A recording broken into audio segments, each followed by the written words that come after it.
Ravi de vous retrouver à ce 19h45 dédié à l'actualité environnementale sur Planète Terre à Terre TV. Mesdames et messieurs, bonsoir.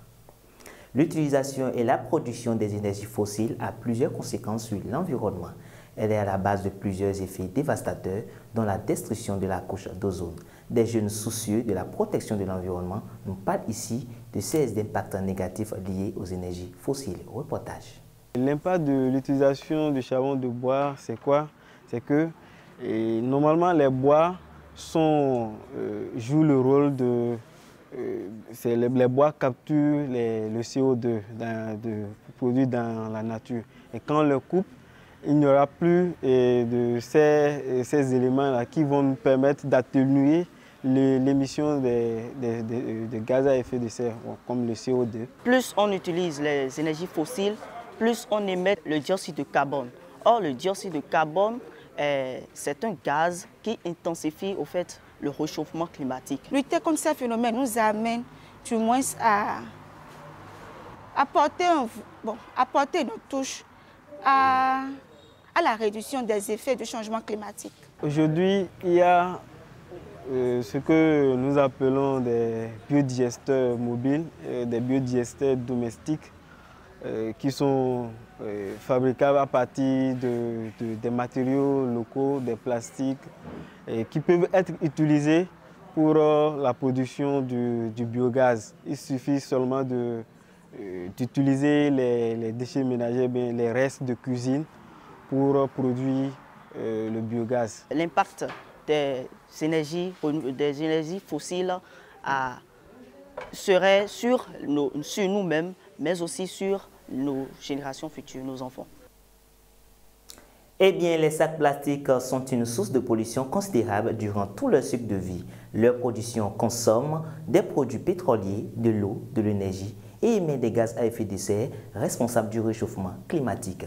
Danger plastique quand les sachets nuisent à l'environnement. Suivez. De plus en plus en circulant, nous voyons les sachets principalement noirs et parfois aussi de couleur blanche par terre, dans les cours de nos maisons, dans les rues, dans les églises, dans les mosquées, pour dire partout. Il y a quelque chose qui est très facile à voir, c'est la pollution esthétique. Du fait que les sachets se retrouvent par ici, par là, à gauche, à droite, vous voyez déjà que la vision à la vue, on sent que ce n'est pas déjà bon. Au-delà des impacts sur l'environnement ou de la pollution esthétique, ça crée aussi des nuisances socio-sanitaires et économiques. Sur le plan environnemental, ces sachets-là, leur composition est de nature à engendrer des problèmes, même au-delà de notre génération, sur l'écosystème. Une fois que le raglan, pour parler terre à terre, est déjà enfoui sous terre, ça empêche la respiration du sol. Le vent les traîne et petit à petit atterrissent dans les caniveaux. Et quand ces trucs-là arrivent dans les caniveaux, ce que ça veut dire, c'est que ça annule la fonction pour laquelle des milliards ont été investis pour construire ces caniveaux-là. Évitons de jeter par terre les toiles cirées, les raglans, les résidus de sachets de pour water, de sucettes, de fan yogo, etc., etc.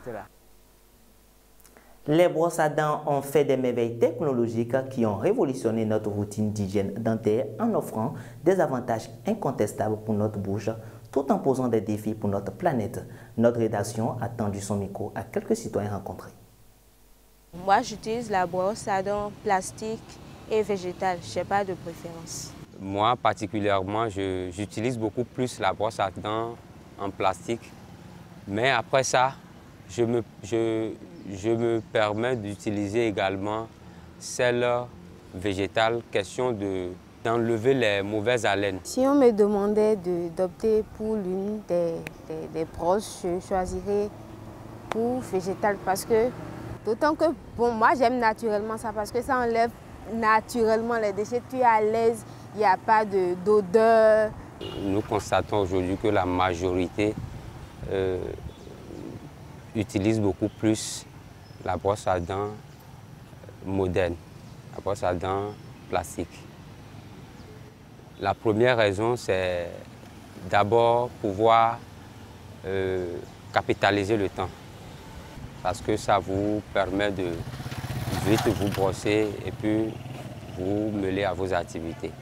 Avec les occupations aujourd'hui et puis nos activités individuelles, se lever le matin, se brosser, cracher avant de se débarbouiller encore, ça prend du temps. Mais ça ne laisse pas pour autant qu'on va délaisser la brosse à dents locale parce que c'est d'une de nos habitudes ancestrales. C'est ce que nous avons trouvé au départ. Si vous finissez d'utiliser la brosse à dents moderne et vous jetez ça à l'air libre, ça peut avoir des effets dans l'environnement. Ça a des conséquences comme toute autre chose.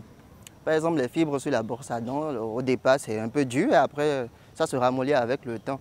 Donc au départ, vous pouvez avoir des plaies au niveau de la muqueuse.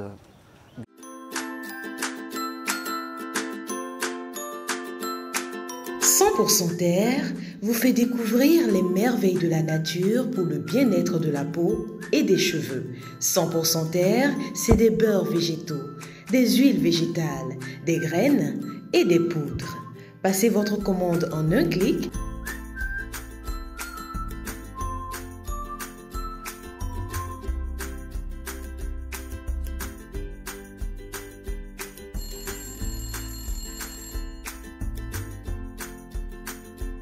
« 100% Terre, le bonheur est dans la nature. 100% Terre, un produit de Terre à Terre Bénin. » Hors de nos frontières, à présent, la première ministre française Elisabeth Borne s'est engagée à élever de 10 à 10,5 milliards d'euros le budget de l'État consacré à la transition écologique devant les membres du Conseil national de la refondation réunis à Matignon ce mardi 19 septembre. Cette décision se réfère aux 7 milliards d'euros déjà annoncés en juillet dernier strictement pour le budget 2024 ainsi qu'à 3 milliards alloués à des projets pluriannuels au-delà de 2024. La Première ministre souhaite ainsi tenir la promesse du président de la République Emmanuel Macron, initialement formulée en 2022. Mesdames et messieurs, ainsi s'achève ce journal dédié à l'actualité environnementale. Prenez désormais l'habitude de nous suivre sur notre chaîne Terre à Terre Bénin sur Facebook et YouTube et www.planetterratv.bj, notre web TV. N'oubliez surtout pas de vous abonner, d'aimer et de partager nos vidéos. Par-dessus tout, protégez l'environnement parce que l'environnement, c'est vous. Bonsoir.